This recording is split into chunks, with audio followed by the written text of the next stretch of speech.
I'm glad to welcome you to the course on coaching in business and consulting.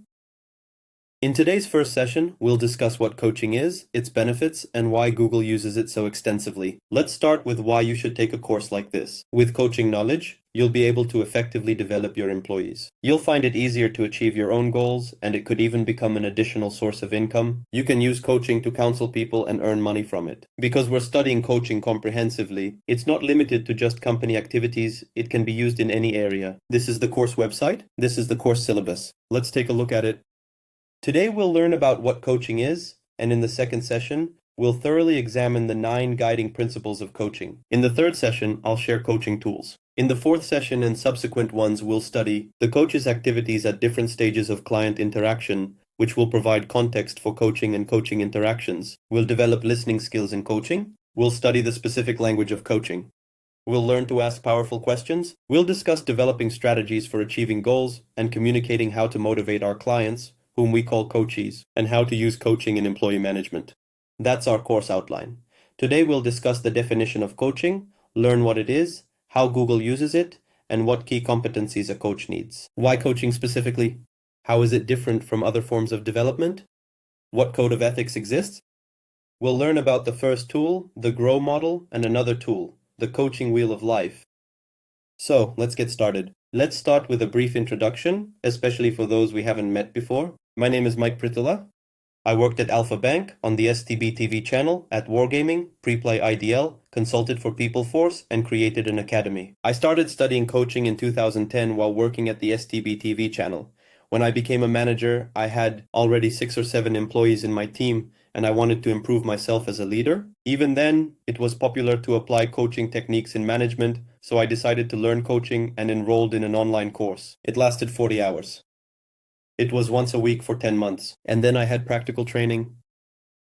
I was very inspired by the idea of coaching. When I was learning, I first applied many of the tools to myself, which personally helped me achieve my goals. Then I started practicing with other people, saw their results, and realized that coaching is awesome. That's my story. As a trainer, I have quite extensive experience, and when I worked as an employee in companies, I had many achievements. Now the achievement is the success of the academy.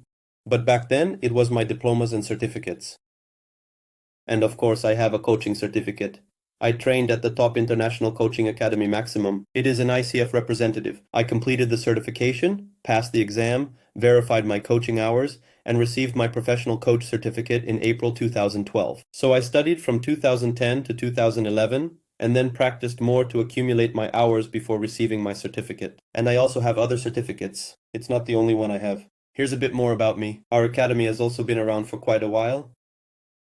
It has its own achievements, but perhaps what I'm most proud of is the YouTube Silver Play button. In my work, I rely on best practices, as I do in this course, sharing my experience and best practices. I'd be grateful if those watching or who will watch this webinar could write in the chat or video comments about your job and what you do. Meanwhile, I'll tell you about the homework. So, in this course, like in all our courses, there are homework assignments that I personally check and give you feedback on. And if you've completed everything and I've accepted it, I'll issue you a diploma from our academy. The diploma is issued on the Accredible platform. It's a really cool platform, highly sought after, and easy to add to LinkedIn. Now let's familiarize ourselves with the vocabulary. We'll be using these words frequently. A coach is a person who conducts a coaching conversation. That's what we're learning. Our client is called a coachee, with the stress on the E. This is the client in a coaching relationship. I see Natalia wrote human resources and recruiter. Awesome! Thank you, Natalia, for sharing that. It's important to understand that a coach is not the same as a trainer. In English, by the way, the words coach and trainer often sound similar, and people frequently confuse them. And sometimes when you type the word coach on your phone or keyboard, autocorrect changes it to coachee, cooler, and other words. If you come across this, you'll know that someone was trying to write the word coach. What do outstanding leaders and teams do? I mentioned that we'll be looking at a study by Google. For example, Google makes sure to train all of its managers in coaching. Why? In 2008, they conducted a large-scale study on how managers lead and built a competency model for successful leaders. In 2018, they repeated this study and updated the model, adding 2 competencies. But both the first time and the second time, they put the competency of being a good coach in first place. Google, in principle, has a non-hierarchical management style. They deliberately ensure that managers don't have this kind of authoritarian power over employees. They don't allow managers to make key decisions about who to hire, fire, promote, or give a raise to. These decisions are made collectively. They have a special committee that makes these decisions. And they train leaders to lead not through power and authority, but through a more coaching-oriented approach. And this is what their competency model looks like. The project they implemented was called Oxygen in English. Here are all the competencies translated. Being a good coach is the first competency. Why do they teach this? Because coaching allows them to improve employee performance. Coaching encourages managers to meet individually with employees and work with them one-on-one. Thanks to coaching, a new type of meeting has even emerged in the business world. They're called one-on-one meetings, where coaching is a very important part of the meetings. Google, for example, gives all its managers a basic coaching tool, the GROW model, which we'll get to know today. GROW is an acronym that guides a conversation through a specific scenario. What does this model look like? G stands for goal, meaning during this part of the discussion, the manager helps the employee formulate a goal. Then R stands for reality. The manager helps the employee determine where they currently are on the path to their goal. O stands for options. Here, the manager asks questions so that the employee can find options for achieving their goals and identify all necessary resources. And here, the manager helps the employee focus on the immediate actions. And in this way, an employee comes in with a problem or without focus, without priorities, and leaves the manager with a clear action plan, understanding how and what they will do. Coaching is also necessary for the situational leadership model. You may have heard of this topic, situational leadership. There are many theories of situational leadership. There's the one developed by Ken Blanchard, and there's one that SHA Company developed. So there are many different ones. But the key point is that a manager should situationally change their management style from a more authoritarian and directive approach to a more delegating and coaching approach. And if a manager doesn't know what coaching is or how to provide support, they won't be able to lead effectively. In other words, they'll be able to manage employees at certain stages of their development, but not at others. So what is coaching? Coaching, of course, has an official definition. Coaching is spelled the same way in English, coaching. Coaching translates to training or instruction. This method of consulting and training differs from classical training and classical consulting in that a coach doesn't give advice or rigid recommendations, but instead seeks solutions together with the client. This is the official definition of coaching. I look at it a bit differently. My approach, my understanding is this. Coaching is a special type of work between a coach and a coachee, that is, the client, through which the client achieves outstanding results faster, more joyfully, and more easily than they would on their own. In other words, I look at coaching from the perspective of its benefit to the client, because it speaks to how a coach works, which is also true. But this is how you can convey the idea of coaching to anyone. Coaching is a form of consulting. There are many types of consulting. They can all be classified according to these scales. So, there are consulting methods that involve providing answers or giving advice. There are consulting methods that involve asking questions. Furthermore, there are consulting methods where the consultant is assumed to act as an expert. And there are consulting methods where it is believed that the client knows best what they need and they just need to be guided. And here we can clearly see how different forms of consulting diverge on this scale. Coaching is at the top left, where there is a maximum focus on asking questions and where the client is the expert. But, for example, in psychology, there is also a lot about questions. A psychologist asks questions, but there the psychologist acts as the expert. There is facilitation, which is also quite close to coaching. There are slightly fewer questions than in coaching, but the client is also viewed as the expert. Friendly relationships are right in the center. Next, we have the mentor, and we can clearly see that a mentor is absolutely not a coach.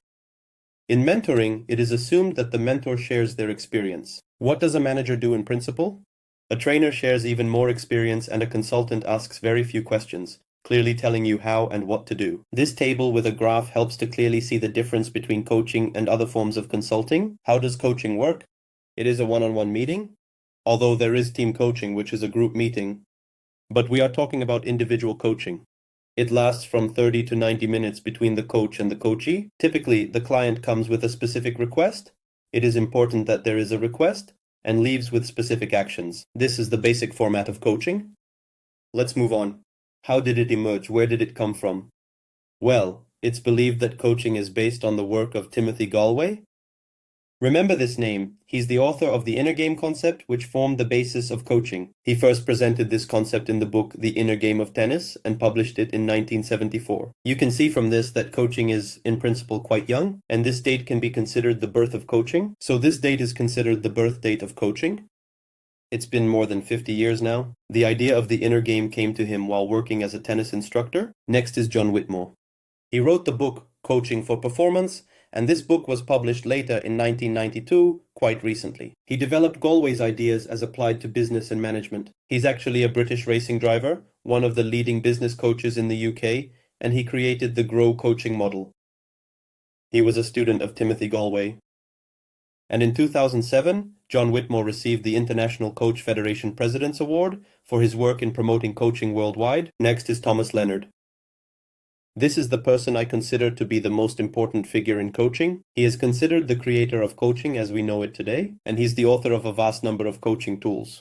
Thomas himself was a financial consultant, meaning people sought his advice on financial matters. He noticed that his most successful clients weren't so much asking for financial advice, but rather seeking personal business advice. They were interested in learning how to quickly adapt to changing economic conditions, how to effectively manage employees, and some simply couldn't articulate their future professional goals. So it turned out that Thomas somehow sensed what clients needed. Apparently, I think he was someone who naturally possessed the ability to listen, hear, and ask the right questions, because such skills don't come out of nowhere. He, Thomas Leonard, founded a coaching university and the International Coach Federation, ICF. He also founded the International Association of Certified Coaches, IACC, and the Coach Project. He developed 28 personal and professional programs. In other words, let's say that the first coaches in the world were trained by Thomas Leonard. It was online.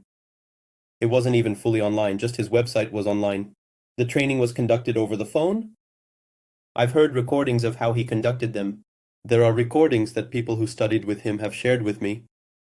Although the technology back then was far from what we have available now, he was already teaching. He is the author of 6 books for coaches and 14 exclusive internal works for students of the university.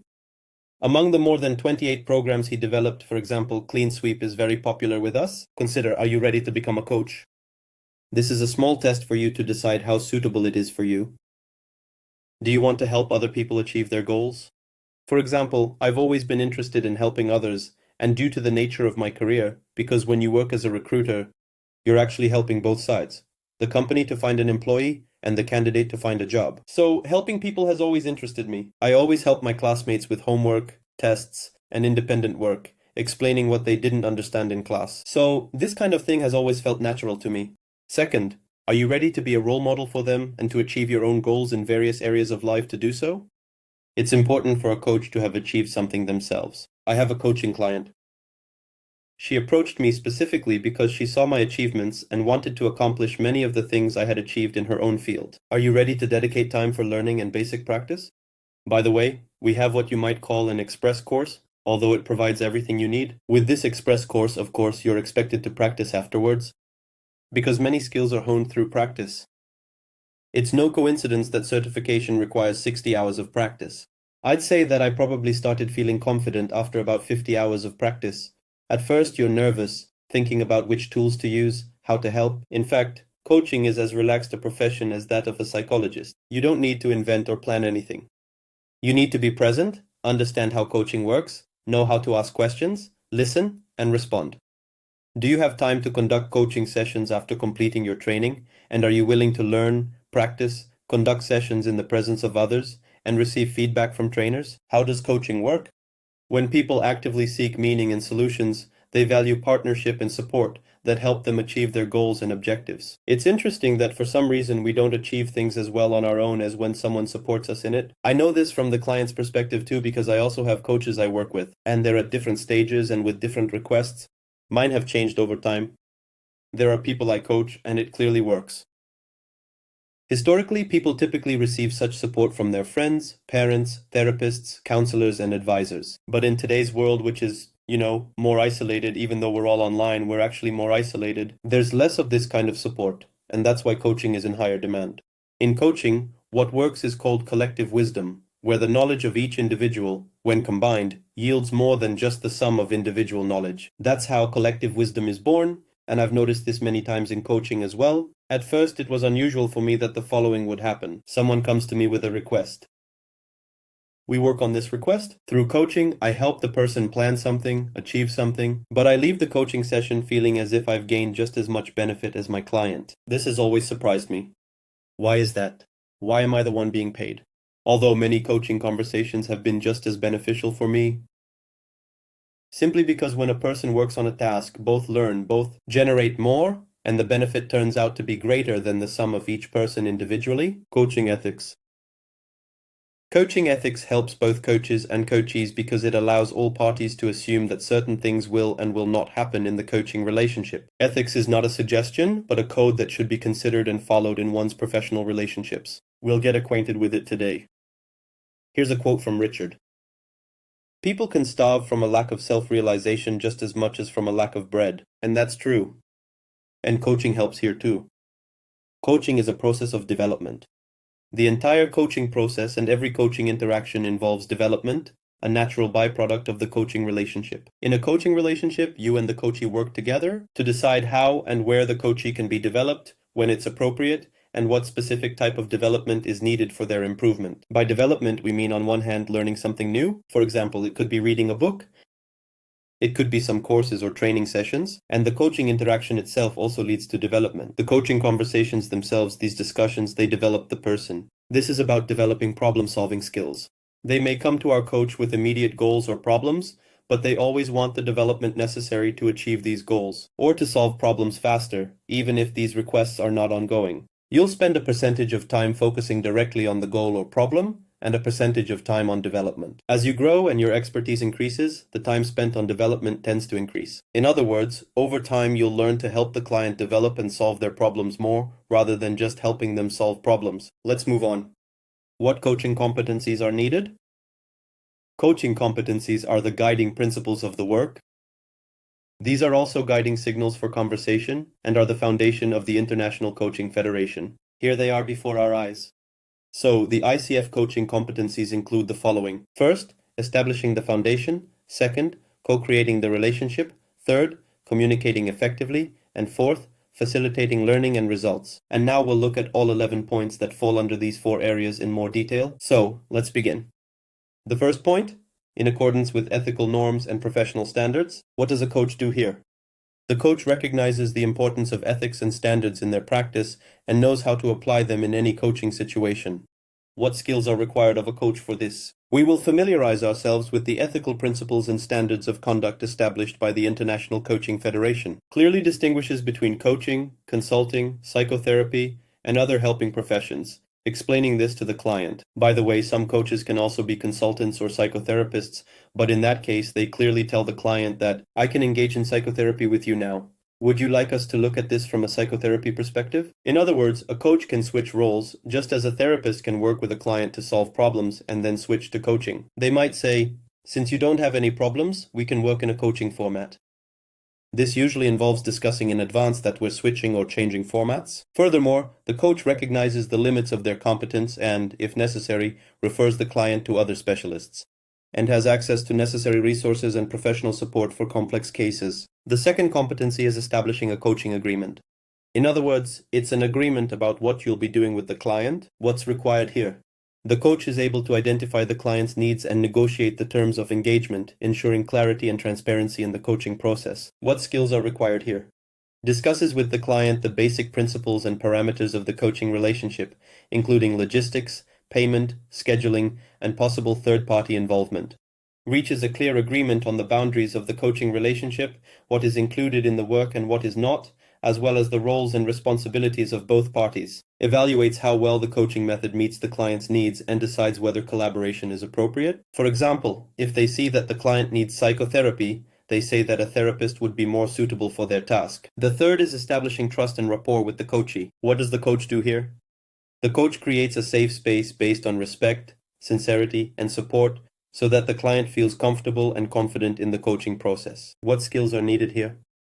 Shows genuine concern for the client's well-being and future, demonstrates honesty, integrity, and sincerity, creating an atmosphere of trust, honors agreements and keeps promises, ensuring the reliability of the coaching interaction, shows respect for the client's individual style of thinking, learning, and perception, supports the client in adopting new behavioral models and overcoming fears related to the risk of failure, and always asks for permission before discussing sensitive topics or moving into new areas of coaching. In other words, you might say, listen, it seems to me that you want to talk about this particular topic. We didn't initially plan to work on it, Are you ready to discuss it if it's complicated, special, intimate, and so on? The fourth is coaching presence. Yes, I also wanted to say, coaching has its own atmosphere, its own language, and what I would call a kind of aura. And we will cover different topics in our sessions. I would like you to feel it. It is a kind of philosophy, something special, light, and specific. The way concepts and propositions are formulated is different from other fields. It is different from business speech or everyday language. At first, when I was getting acquainted with coaching and reading the literature, I read Thomas Leonard's books in English. I felt like I was getting to know a whole new world. It is something different. You need to feel it. So, if you see some unfamiliar phrases or strangely worded sentences, give yourself a chance to feel it and get used to it. So, coaching presence. What is involved here? The coach is consciously present in the process, remains flexible and intuitive, adapting to the situation, the client's style, and their needs. What skills are needed here? Fully engaged in the process, flexibly responds to changes, and as they say, dances in the moment. So the coach is like a partner to the coachee, playing along with them and helping them, listens to intuition, trusts their inner knowledge, and uses it in the coaching process. By the way, I have a coach I have been working with for quite a long time. Much of what he does is based on intuition, and I can see that he often does not even understand how he achieves his results. He simply interacts with you, behaves naturally, but at the same time he knows the principles of coaching. But to say that he could teach this to someone else, he probably could not, because it comes from within him. There are such people, you could say it is a gift, open to the unknown and risk, not afraid to experiment, sees multiple possible approaches, and chooses the most effective one for the current situation, uses humor to create ease, energy, and engagement, boldly expands the client's perception boundaries, offers new perspectives and approaches, confidently works with strong emotions while remaining composed and not becoming overwhelmed by the client's state. I wanted to make another note.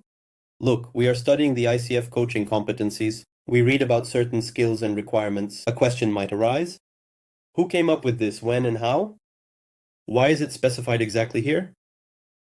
The thing is, coaching wasn't invented by someone, meaning there wasn't a person who set a goal saying, I must invent coaching. As we discussed at the beginning of the session, there were several people who worked with others to help them develop, and they found some effective methods. And then, by observing these people, their behavior was described, and that's how the competencies emerged. So these competencies are simply a portrait of the most successful founding fathers of coaching. That is, no one sat down, Thomas Leonard didn't sit and think, what competencies should a coach have? I believe these are the ones. He simply consulted, experimented, and tried things out. And essentially, he described how he behaved with clients, which resulted in the coaching competencies. The next competency is active listening. The coach is fully focused on the client, attentively listening not only to words but also to emotions, subtext, and body language, creating space for deep self-expression. Key skills. Focus on the client's agenda rather than imposing their own ideas and solutions. Hear and understand the client's concerns, goals, values, and beliefs. Distinguish between verbal and nonverbal signals, words, tone, voice, and body language. By the way, this is why it's difficult to do coaching without video. They used to do coaching by phone, but it's not very effective. Paraphrases, summarizes, mirrors the client's words, ensuring clarity and understanding. Supports and enhances the expression of emotions, thoughts, and ideas, helping the client to become more deeply aware of their experiences. Develops the client's ideas, helping them find new solutions and opportunities, helps the client focus on the essence, avoiding long descriptions and digressions, creates a space where the client can release emotions and gain awareness without discussion in order to move forward. The sixth point. The sixth competency is powerful questioning. You could say that powerful questioning is, in essence, the foundation of coaching, because this is where everything is realized primarily through questions. What does it entail?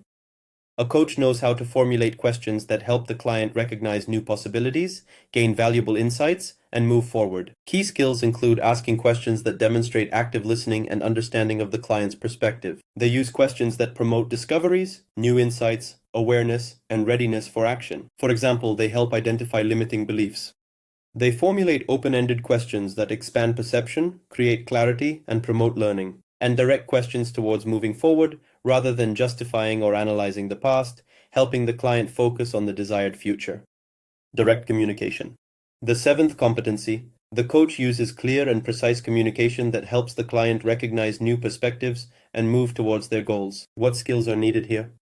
Communicates clearly, concisely, and directly, providing understandable feedback, rephrases and reframes the client's thoughts, helping them see the situation from a new angle. Clearly explains coaching goals, agenda, purpose of techniques and exercises so that the client understands the process. Uses appropriate and respectful language, avoiding technical jargon, discriminatory expressions, and complex terms, and uses metaphors and analogies to illustrate ideas and facilitate understanding through figurative thinking.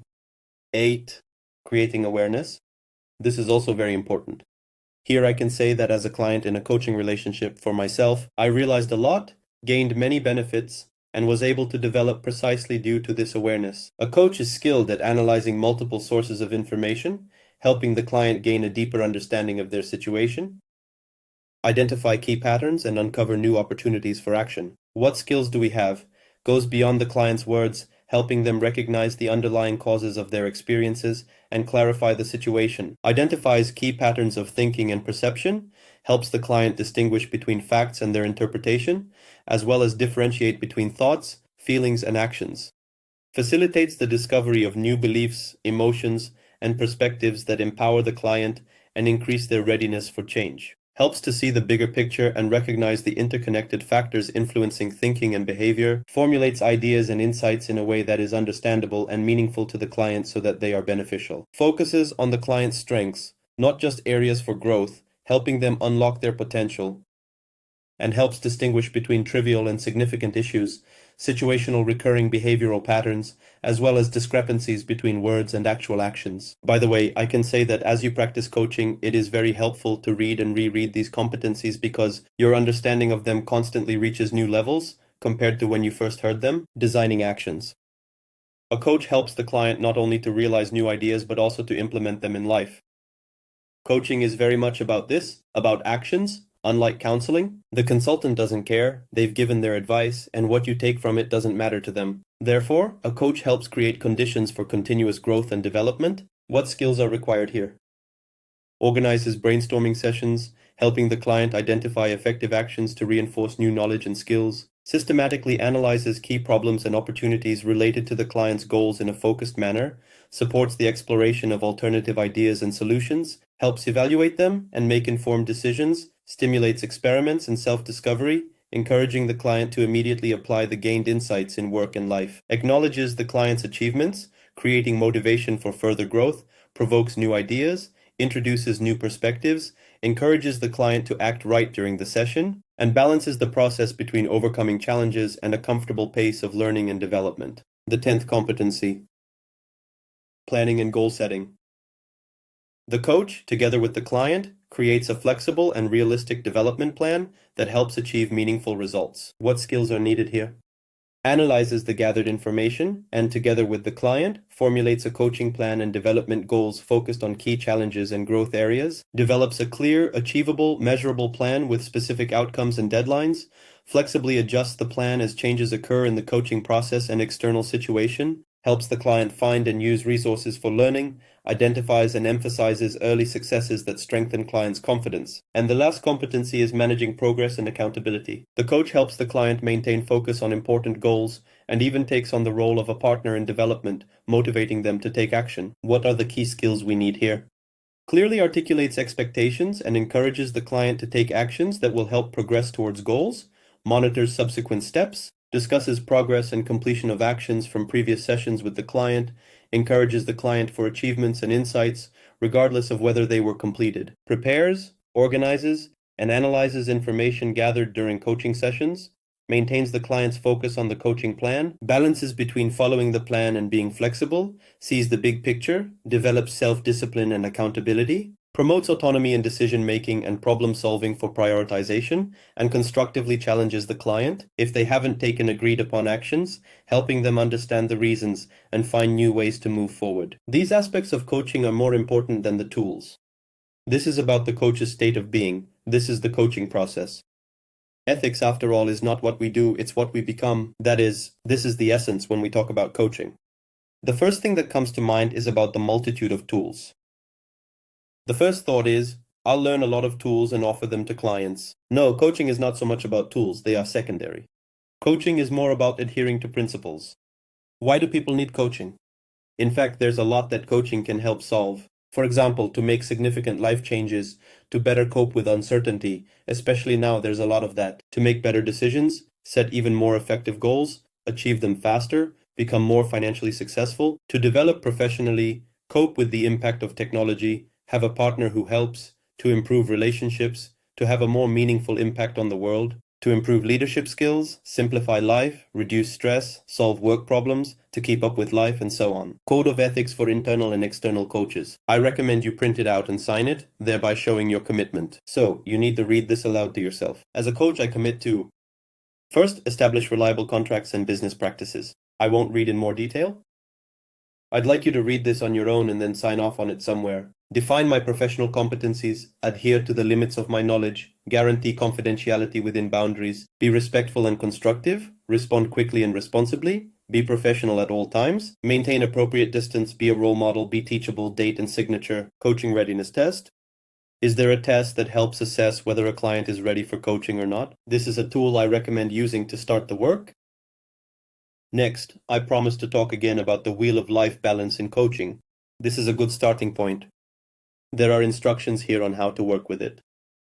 The idea is that you, especially if the client doesn't know where to start, suggest assessing the client's current life areas and choosing a priority to work on. Materials about coaching for self-study and homework, fill in your wheel of life balance and plan 2 or 3 actions for the near future for the most important area. There are instructions here. That's all for today. Thank you for your attention. See you soon. Bye-bye.